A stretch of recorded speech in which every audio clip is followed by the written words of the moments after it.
Hello, everyone. Welcome. Good afternoon. My name is Kelly Basley. I'm the School and Family Programs Manager here at the Asheville Art Museum. Today, I'm joined by Doris Potash, Master Docent, and Barbara Pressman, Touring Docent. Each Friday at 12 p.m., docents lead virtual interactive conversations about a few artworks in our collection or special exhibitions. The goal is simple: slow down, discover the joy of looking at art, and talk about the experience with others. For today's program, Barbara and Doris will lead us in an interactive conversation about 3 artworks in our collection. We'll spend about 15 minutes or so with each artwork, and they will allow us time to look at each artwork on our own, slowly, before leading a conversation about each one with questions. As participants, we encourage you to engage in dialogue with Barbara, Doris, myself, and each other throughout the hour. Right now, everyone's microphone is muted by default. We have a couple of tips for your experience today. We suggest that you choose a quiet room and close the door, and please silence alerts from any devices that are nearby. Try not to sit in front of a strong light source. Use headphones and microphones for the best audio quality. Use a desktop, laptop, or tablet so that you can see the biggest image size. And make sure your screen name includes your name and last initial, or first name and last name. To ask questions or make comments, you have a few options. You can unmute your microphone when one of the moderator asks. You can type into the chat box, or you can raise your hand in the participant sidebar and the moderator will call on you. We are recording today, so if you prefer not to be recorded, please mute your audio and turn your video off, and you can use the chat box to submit questions and comments.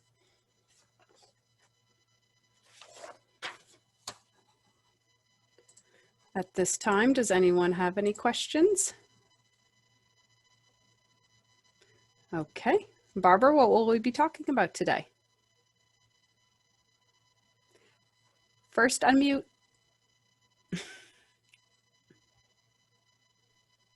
I didn't want any noise around my house to get into the, we're going to be talking about Before Social Distancing, and that was a fabulous song. I can't wait to get a copy of it. Thank you, Kathy. That was excellent. Doris and I were talking about and thinking about what kind of theme should we do, and we didn't want something negative. So we said, let's reminisce about before there was social distancing. I know that we are missing a lot of social gatherings during this pandemic. We are getting out more. We're trying our best. We're making do. We're doing Zoom and, social distancing and wearing masks. But we're still longing and longing for the good old days. And I don't know how many of you watch TV or are streaming a TV show and you see a bar scene or a movie scene or a dance scene, you go, oh my God, look how close those people are together. And I know that we're all looking forward to doing that. I hope that these artworks will remind you, they may not represent exactly what you've experienced, but they might represent some type of experience you've had. And Doris and I had a really fun time going through the artworks, trying to find things that would represent different social gatherings that we could discuss. And besides reminiscing, I hope it'll give you a little hope for the future, to be looking forward to all the wonderful things, like in the song, what are the first things you're going to do when the pandemic is over? What social gathering is going to be the first on your list? Okay, I hope you enjoy our artworks. And Kelly, will you be, Kelly, I think I see everybody, but if I don't see someone who raises their hand, will you please help me out with that, or the chat box? Yes, Okay. Sure will. As every Slow Friday, we begin by looking at our artwork very slowly, very carefully, looking at all the details very slowly for about 10 seconds to get an impression of what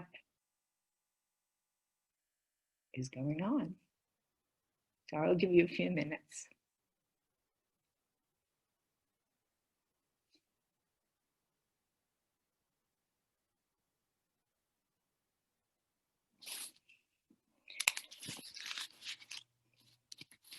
Okay. Any input into what's going on in this artwork? I think it has to do something with some sort of food. It almost looks like a food truck. I mean, my eyes are drawn to the bottom left and bottom right where I see flour, sugar, rice.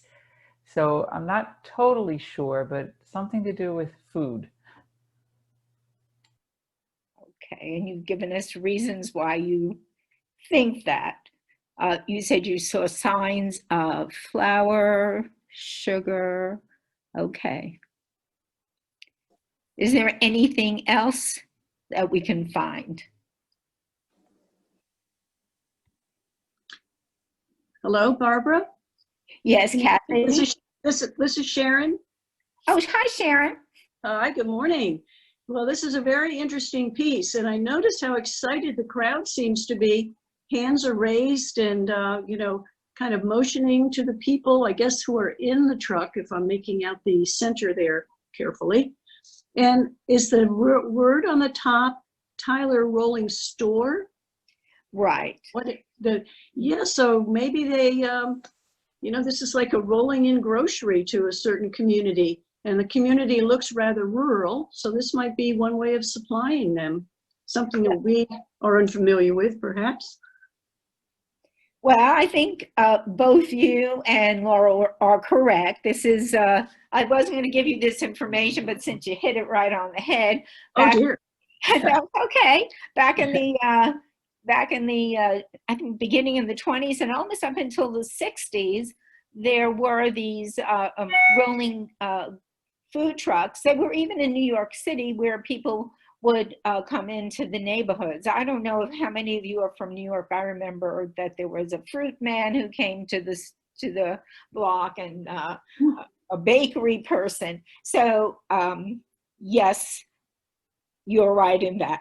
But what else is going on? What else is going on in this artwork?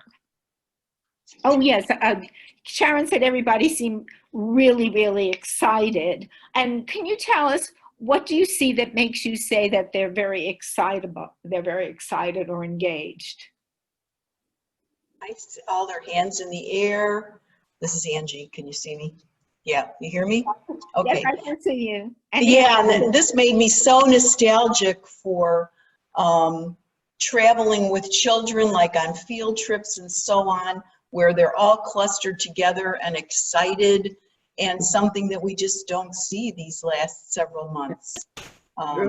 They look like they're ready to leave the ground, with their arms in the air. Very, a lot of action, I think. So, I'm thinking that you're saying that you think this is children. How you're viewing is that you see that there are children involved. Yeah, children and adults, both. Yeah, mixed group, I feel like. And that somebody, like over on the left, in the green shirt, it looks almost like it could be a teacher or a mom or something. And all of these children are, being supervised, but they're going to come to this event, this eating event, I guess. Okay, so you're feeling that there's a field trip and there's a person in charge. Interesting. Eleanor, you have to unmute yourself. It certainly looks like it's up in the mountains. So there's I just feel connected to that sense that it could possibly be in our broader area. And there are some of the folks are Black, some of them are white, and the store owners that are portrayed are both white. So my thought is that may not be unusual in terms of who would be in the field, who would be in the truck providing and reaching out to the community, which is a mixed community, white and Black, though they're, well, I'm trying to look to see if they're clustered, but a bit. a bit, but basically the group is integrated. Right, so you're seeing a great deal of social diversity, and you're wondering if they're clumped together, and you're not sure that they're staying together by their groups. But the store owners are Caucasian.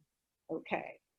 All right. I find the colors very interesting. Just Yeah. all of the vibrant, the faded, the use of the dots, and the fact that this is an abstract painting, but yet you can discern the figures and determine it's a truck. And I wasn't sure if those were mountains or waves of water in the back, actually.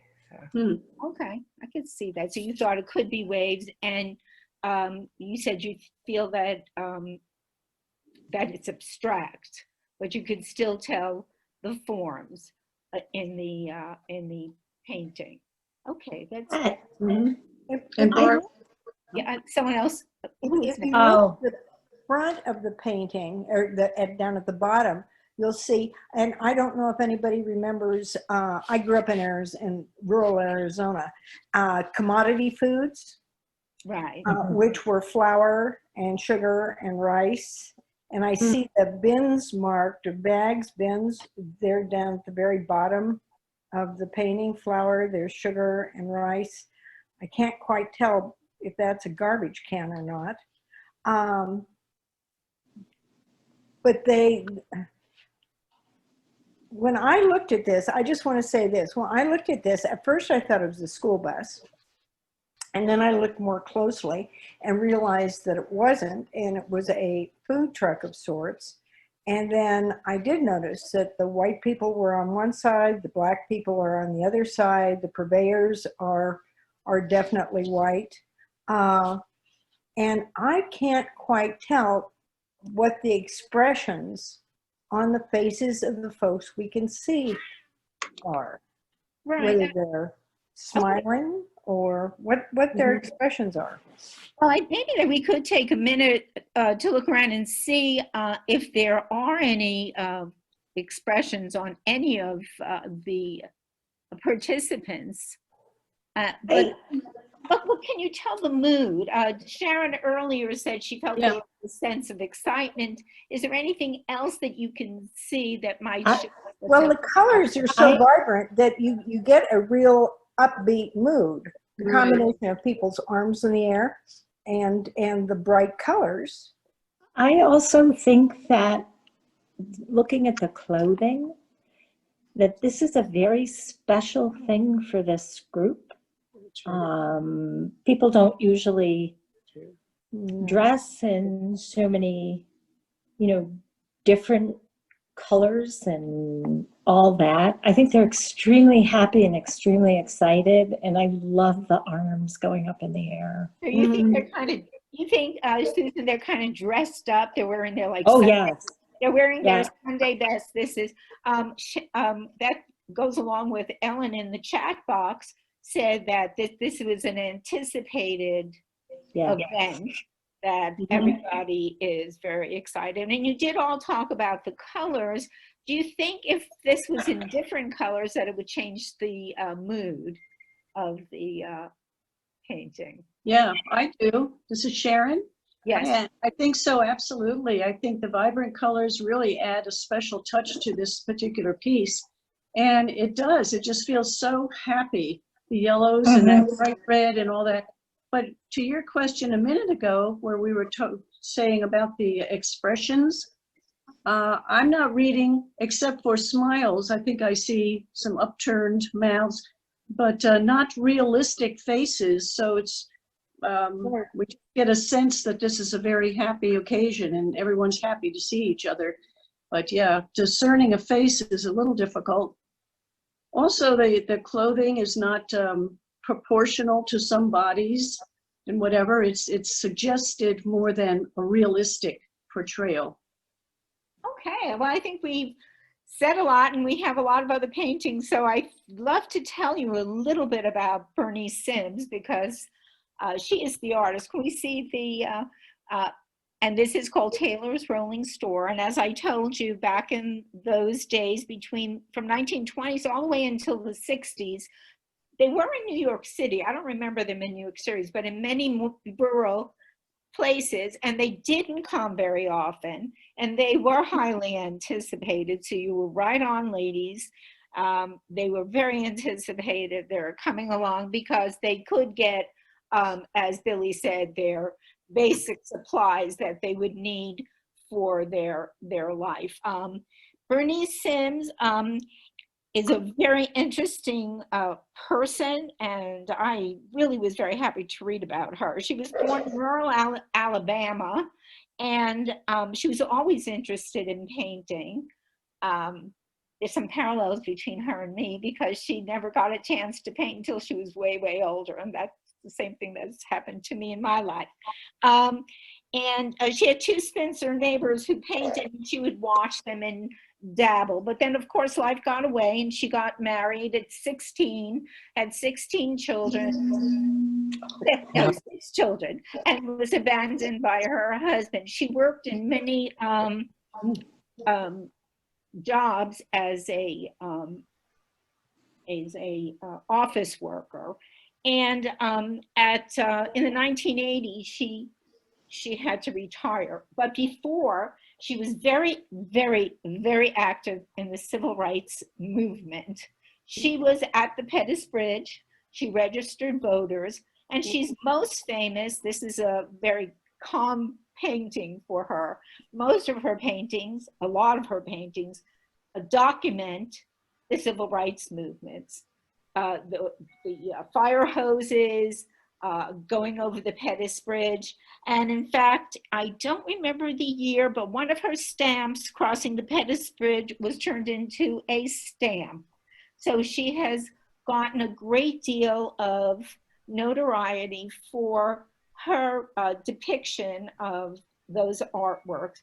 And what I think is interesting, when she was recuperating from her knee surgery, she went to adult education classes, and they took her to a exhibition by Mose Tolliver, who is a self-taught Black American artist, and he inspired her.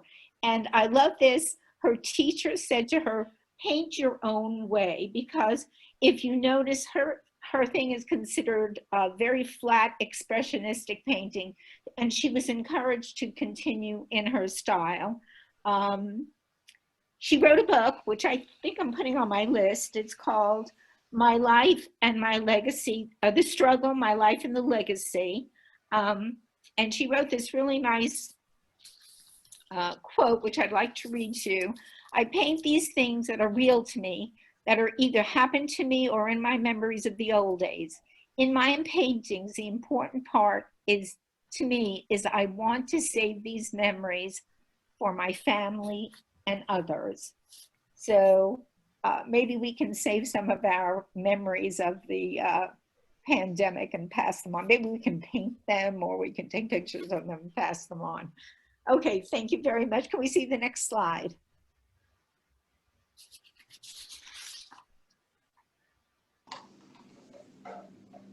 I'll give you a few minutes to look at it. Okay. City scene, snow, cold.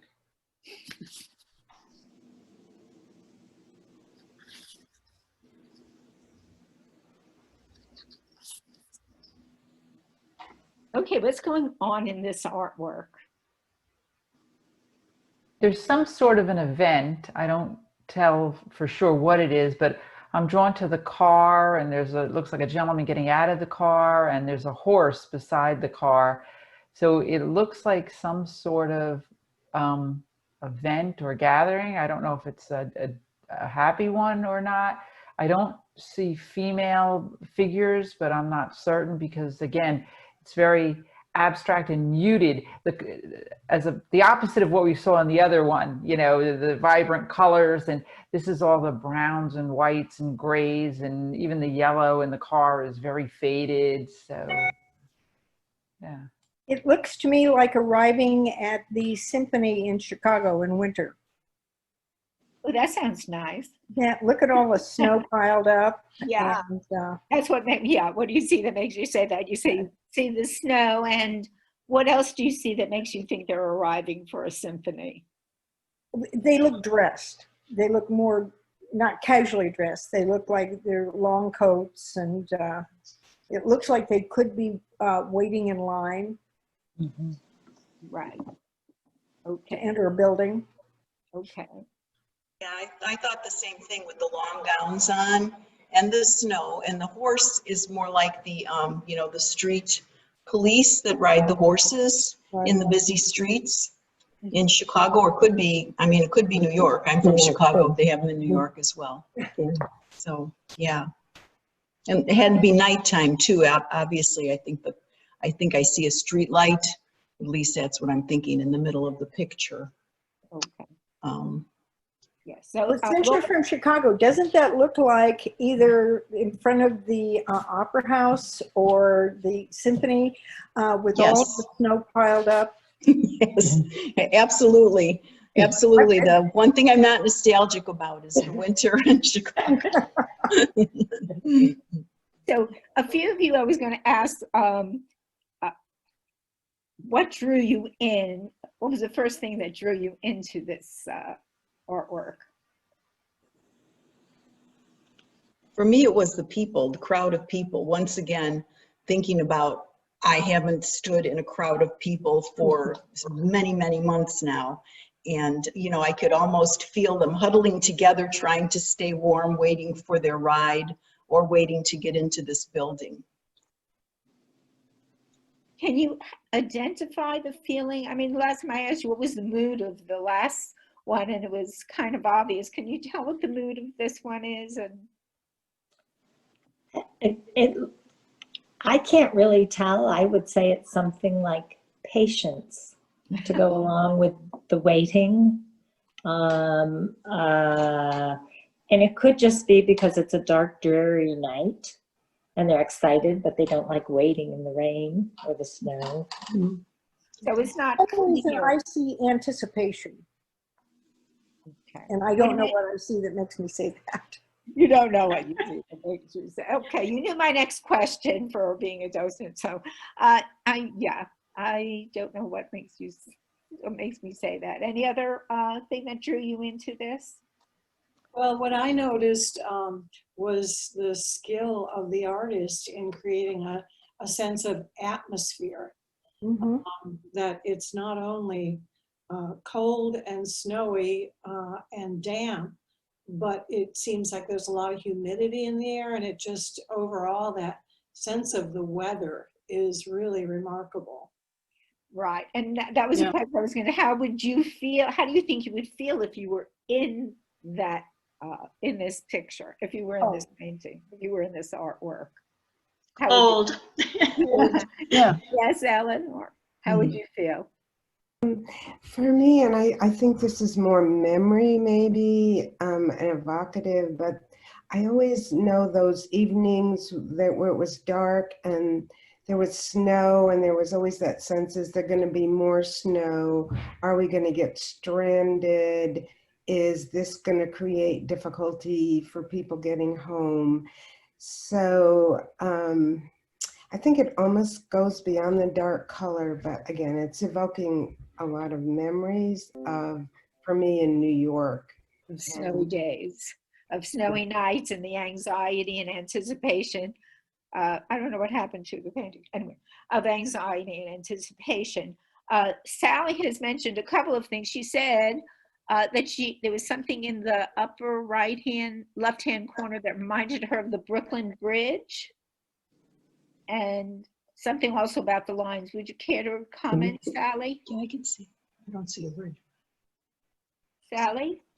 Yes, I just meant the lines in general all over the picture.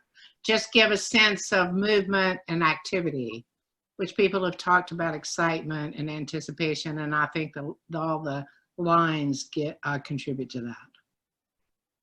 Isn't it interesting that the lines on the right of the work are by and large vertical? And then what catches my eye is the arc of the car. Mhm. and then and then the horse, how that brings your eye back to, or brings my eye back into the crowd. So as what took me into the painting were the figures right in the center, and then my eye went over to the right and then circled back here to the left and then immediately came back because that's where it's happening. Right. So your eye was drawn by all of the different colors. It was drawn back and forth through by the line. And the line, the lines, the vertical lines, and then the arcing line. Yes, I can see that. I can see it.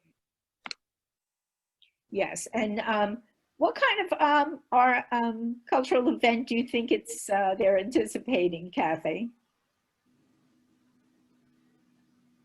Kathy? Well, you know, I don't know if others do that, but I have a tendency to want to put myself in these scenes, and so for me it would be symphony.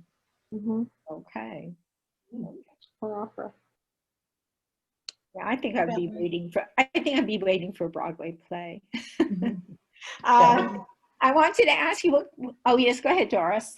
I think what's really interesting for me about this is if the figures, particularly on the right, sort of from the middle to the right, they're so abstract. They're just like brush strokes. And I think if I'd seen them without the context of the rest of the painting, I wouldn't have identified them as people. So I think it's just really interesting the way that the artist, just with these brush strokes, can create a scene that we've all recognized in some way. Yes, I was going to bring that up. What style do you think this artist is painting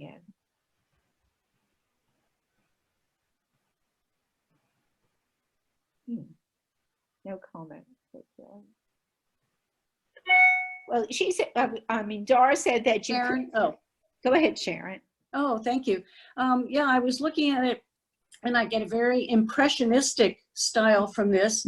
But I also was just now observing some of the colors and how the artist has moved your eye around. The very gray building in the far away building, and then the gray in the foreground on many of the cloaks or the coats, and then the white of the snow, and that leads into the lighter gray building in the background. And then, of course, the splash of color, the yellow on the car. Very telling. And I was looking then for anything else, and I see brown all of a sudden, 3 little splotches, one ahead of the crowd, one for the walkway, and brown over there on the left-hand side.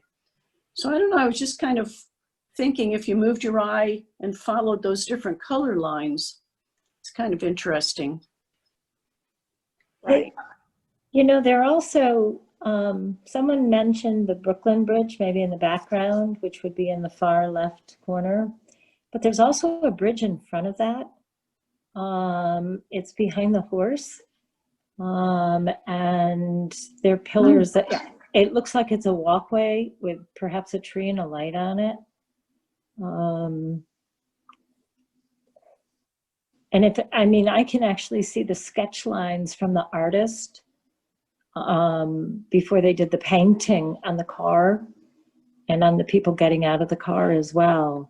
But I didn't notice the bridges, the one bridge till Sally mentioned it. And then of course that other walking bridge or walkway or arch or whatever it is till right now. So I agree with Doris about the brush strokes, and I find it even fascinating in the snow, the different colors. There's gray and white and brown and almost yellow.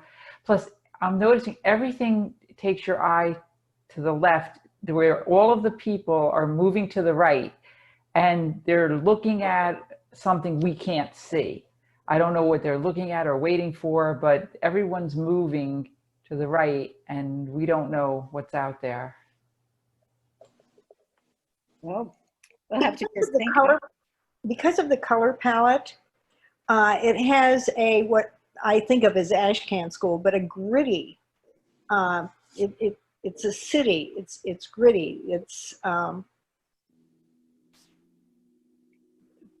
Just Right. everything that the artist has done in this work portrays the hustle and bustle and closeness of being in a city. Yeah, I feel the same way. It has that hustle and bustle. And so we said it probably would feel cold, but I also, what sounds might you hear if you were in this particular Question. in this particular place? Traffic, horns, Crunching snow. talking. And I was wondering, Lori, before at the beginning, you said you couldn't notice any female, you didn't think you could see any female forms. And I was wondering, after looking at it for a while, has anybody noticed any, I thought that was interesting that you said there weren't any female participants. I was just curious to see if on further observation, if it has anybody identified a female figure. There, I see to the right, like in the center of the, if you divide the painting in half and then look right there at the center of that right half, it looks like a, keep going right.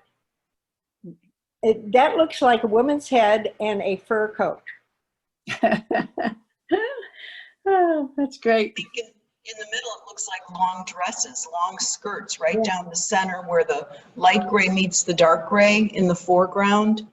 It looks like women in long skirts, which would, lead to a night at the opera or the ballet, or as we discussed. How about the figure to the very far right? That could be a hat and a woman's coat. Right.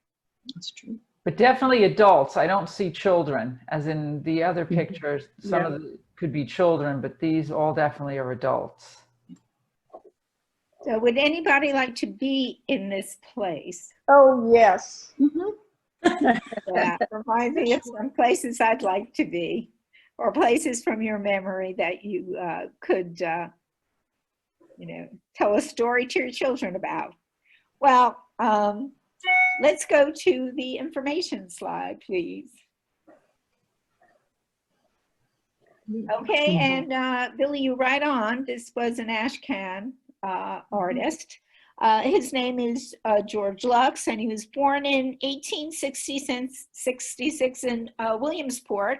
He studied in Paris in Germany, which was, the thing that people who want to study art back in those days did. But he returned to the United States and became an illustrator and a cartoonist for the Philadelphia Bulletin, and which really, I think, got him involved in social issues. And he became part of the New York art scene in the Greenwich Village. He became part of the Eight, who were very influential. It was one of the first American schools. They were rebelling against the Gilded Age, which adored and loved classical art from Europe. And it was a true American school. It developed into the Ashcan School, and they would call the Ashcan School because it was kind of a derogatory, because they felt that they were paying attention to the seamier and grittier side of life. And many of George Luke's beginning paintings, one was The Wrestler, which he was very famous for, and it shows definitely a scene with people wrestling. And another one is Hester Street, which I really, really liked. I've seen it in his works where he's showing, the Lower East Side with people all busy and traveling around. So it was they were rebellious, a group of guys. He was known as being very, very boisterous and gritty and gutsy, and he became very close to many of his subjects. This is, I think, later in his life. It's only 3 years before he died, so I think this is a little bit more mellow.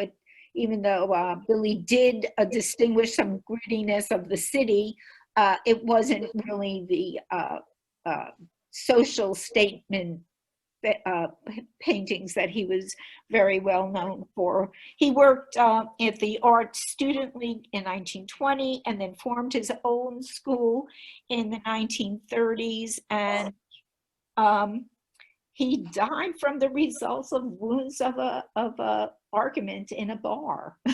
So he came to a very sad end, but I think he's very interesting, and I do feel that there was a little bit of an impressionistic influence on his artwork. So I hope you enjoyed it, and now I'm going to turn this over to Doris, and Doris has our next artwork.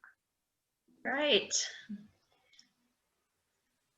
There we go. Take a couple seconds, take a look at this one. Look at it carefully. Wow. Think about what's going on, and we'll talk about it after everyone's had a chance to look at it for a moment.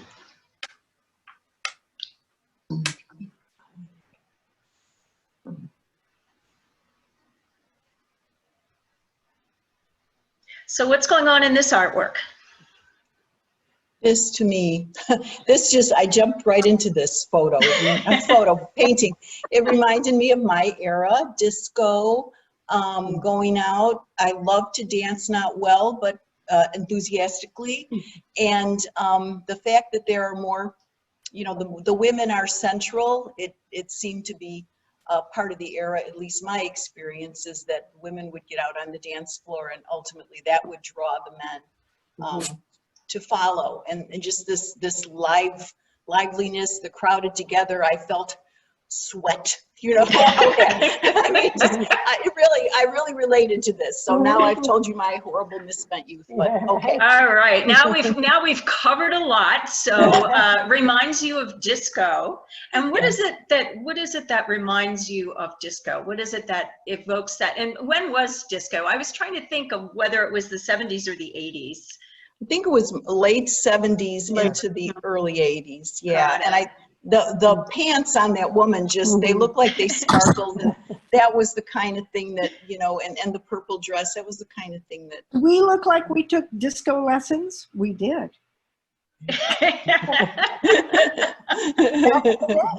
We'll Okay, ask you there for you a go. demonstration. If you want to stand up a little, we can play some music, I'm sure. I had those same pants. I think I had something like that too. So the clothes and the colors are evocative of that period. And what is it that makes you think they're dancing? Is everyone dancing? Just one of the figures dancing? Can you talk a little bit about what is it the artist did that makes it look to you like they're dancing? Well, I don't know if they're dancing, all of them, but the shoes and again, the glitter and the clothes, the woman with the gold pants that look like they're sparkly, those are little figures of people like in her pants, which are kind of those little white things. Yeah, there's like heads and shoulders of people. And I also am drawn to the smoking because when they banned smoking in bars and things for, the secondhand smoke, and both of the gentlemen have cigarettes. So that's very interesting to me. Yeah, and that's something that really caught my eye right away. First, because it's so unusual now. You just don't see people in crowds like that smoking.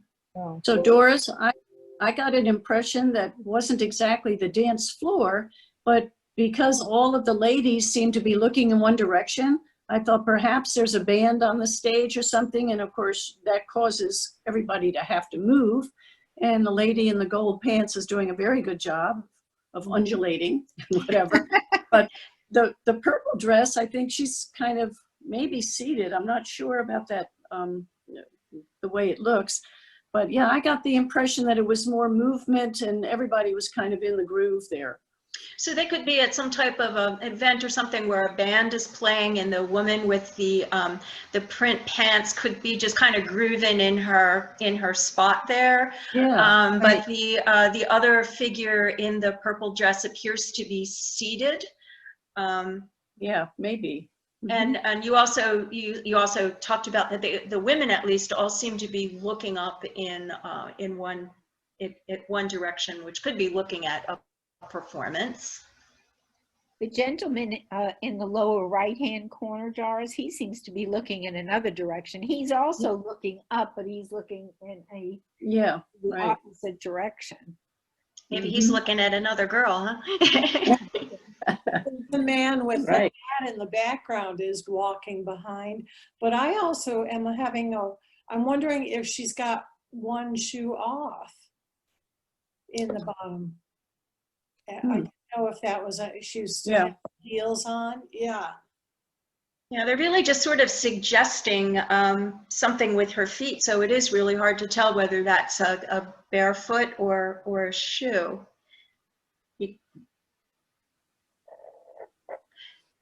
Eleanor?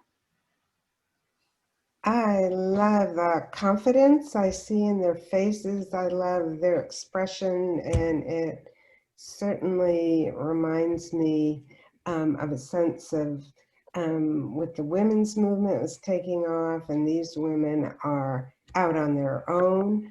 They don't appear to be there with a male, and they're feeling good about being there.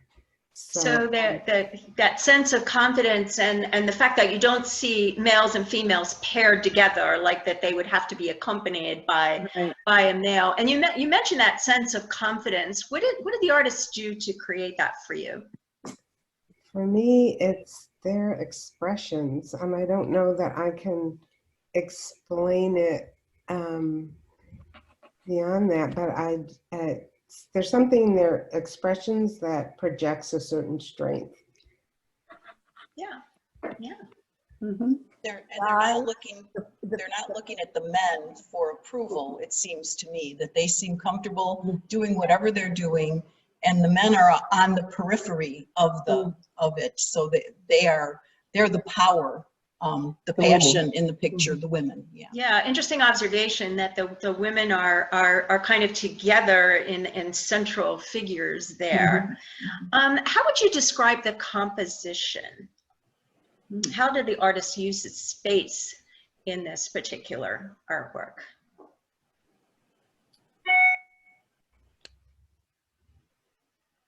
The figures are very tight. It's very cropped.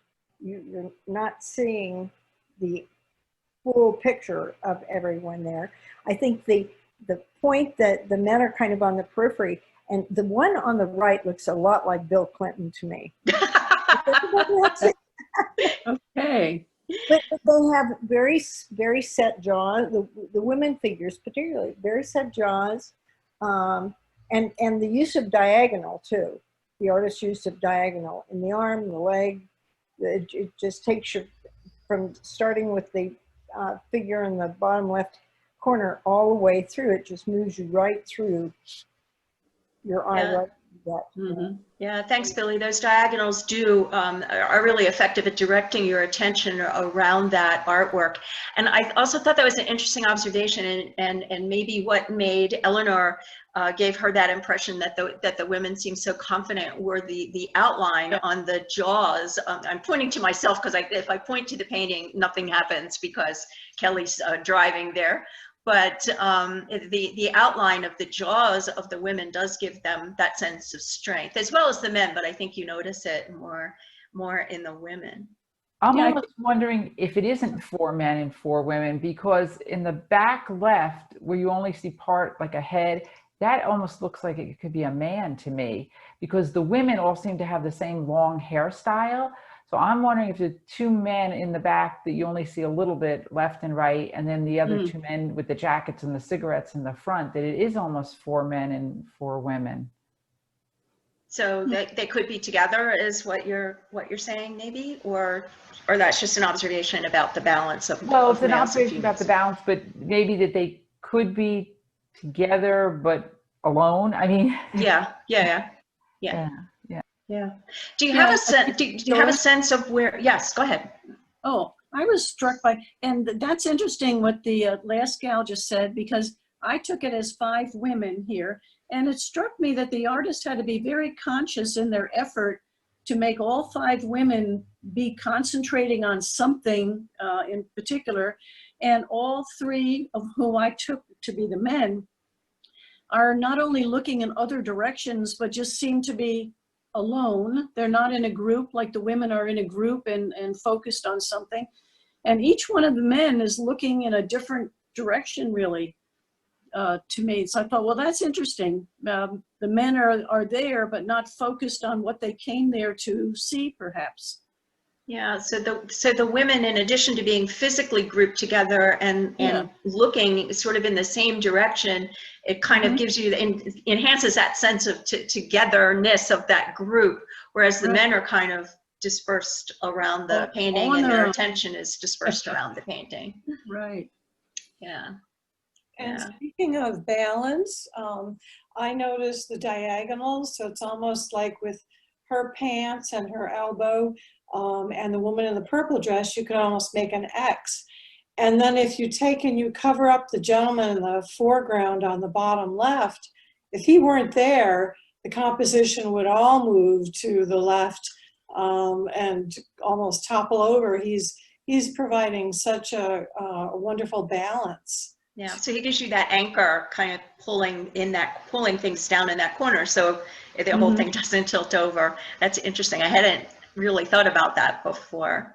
Is there a particular face among all of these faces that you find the most interesting, and how would you describe their expression?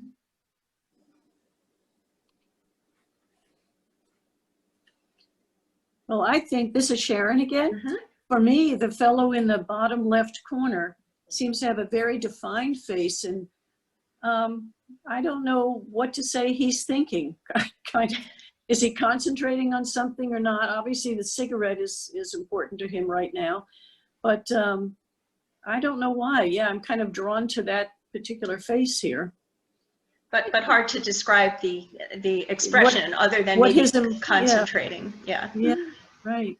I get an impression of his, he's looking at something with, I think, great admiration.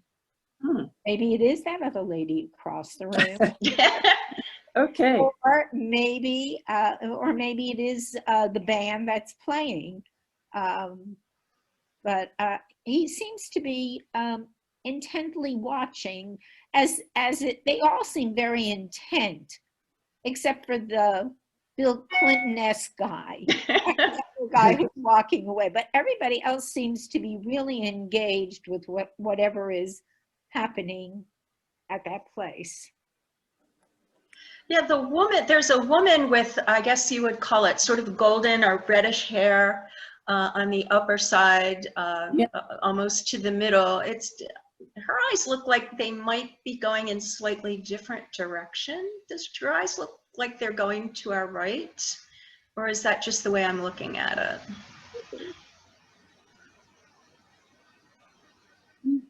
I don't know. I think she is kind of to the right, slight right of center. Yeah, it just seems like the other women are looking more to the left, and it looks like maybe she's just taking a quick glance at see what else is going on. I don't know. I can't tell. I'm sorry. Go ahead. Things coming at you. I mean, maybe it's a stage, a play, a concert, a disco, and there could be something like a balloon coming in the air or fireworks going off, or there could be multiple things happening that is directing their attention in various ways. Yeah. She and the man may be looking at the same thing, because Could they're be. both looking over towards the right, and he is down, so he has to look more up, and she can look more straight. Yeah, it could be, and it could be just something like it was said earlier, that was sort of a distraction, and that caused them to glance that way and not the other way. The title of this artwork is City Graces. Does that mean anything to you?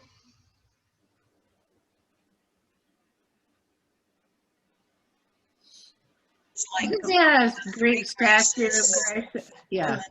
attracting people, because that's what I was thinking. I would think it would be the women that were, since they're the center of the painting, they would be like the three graces. The three graces or the four graces? Yeah, four graces, Yeah. I know. But there's three, but right in the middle. And the one in the purple dress seemed to be having a different attitude than the other three in the center. I mean, she seemed more closed, like almost back off, you know. And what is it about her that makes her seem that way to you? It's the arms, you know. She's got the one arm wrapped across her thigh and the other across her bosom. Yeah, sort of protective. Yes, yes. Yeah. Any other thoughts about the title? Well, maybe just the graces is not really referring specifically to the women. Maybe it's just talking about the graces or the attractions or the wonderful things that are available to you in the city. Yeah. So it could refer to the city itself, whichever city that is. Does this represent something you'd like to be doing once we can safely get together in a crowd like that? Yeah, I wouldn't dress like that anymore, but I could maybe be persuaded to get up and dance in celebration, sure. Yeah, for sure. Maybe not in a smoky place, but again, that's not allowed anymore anyway. So, all right, well, that was a good discussion. Let's have the other slide. I can give you a little bit of information about this particular print. The artist is Lester Frederick Johnson, and it was done in 1980. So that probably is why the costumes are the way they are. It's probably contemporary to the time it was done. I don't know too much. I wasn't able to find out too much about the artist, except that there was an obituary in the New York Times, so he must have been someone of a celebrity. But he was born in Minneapolis in 1919, and he died about 10 years ago.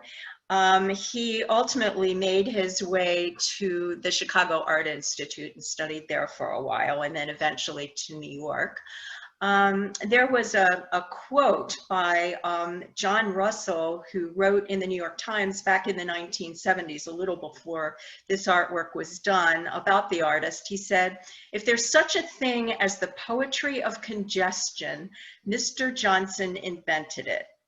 The people in his paintings just love company. They can't get enough of it. No matter how he packs them in, we feel that both he and they would gladly find room for someone else." And I think I sort of saw this in that painting as well. You could probably just squeeze one or two more people in to listen to that music, if that's in fact what they were doing. So I'm going to turn it back to Barbara for some closing remarks. The only closing remark I can say is I hope this has given you some positive things to look forward to, and also to count our blessings and think of, even though they're socially distanced, we can dance 6 feet apart, we can listen to music 6 feet apart, and I just hope that you enjoy these artworks and it opened your mind and helped you to think of some positive things during these days to come. And thank you very much for coming.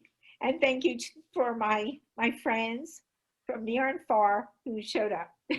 Thank you very much. Thank Kelly, you, Barbara. I think you have some things to say. Yeah, I just wanted to thank Barbara and Doris for leading our conversation today, and everyone for joining and participating for a lively discussion. We hope that you will join us next week. Our topic next week is the human form and art, and that will be led by Shauna Hill, who is a touring docent with the museum. We hope you enjoy the rest of your day, and we look forward to seeing you soon. Bye, everybody. Bye, everyone. Thank you very much. Good job. Thank you. Bye-bye.